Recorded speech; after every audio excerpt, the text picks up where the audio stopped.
Day 14 of our Vetri Pathi 2026 and நம்ம இந்த வீக்ல how to study smarter ஓட லாஸ்ட் டிப் தான் இது blot method. So blotting அப்படிங்கிறது வந்து எதுக்கு யூஸ் ஆகும் அப்படின்னு பாத்தீங்கன்னா தியரியான இருக்க டாபிக்ஸ்க்கு யூஸ் ஆகும்.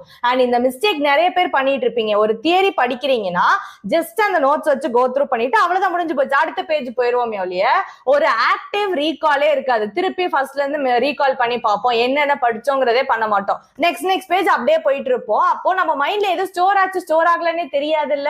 சோ அந்த செக்கிங் பாயிண்ட் தான் blot மெத்தட். ரொம்ப சிம்பிளான மெத்தட் தான். இப்போ ஒரு தியரி படிக்கிறீங்க 2 பேஜ்னா, இப்போ 2 பேஜ் படிச்சிருங்க, அவ்வளவுதான். எடுத்து நோட்ஸ் சைட்ல வச்சுட்டு ஒரு ரஃப் பேப்பரை எடுத்து வச்சுக்கோங்க. அந்த டாபிக்கை மைண்ட்ல கொண்டு வந்துருங்க. ஹெட்டிங், அந்த ஹெட்டிங் கீழே என்னென்ன points, statements, diagrams, formulas, graphs எதெல்லாம் இருந்துச்சோ குயிக்கா ஸ்கிரிபிள் பண்ணுங்க. அந்த ரஃப் ஷீட்ல நீட்டால எழுதணும்னு அவசியம் இல்லை, ஜஸ்ட் உங்களுக்கு புரிஞ்சா போதும். கடகட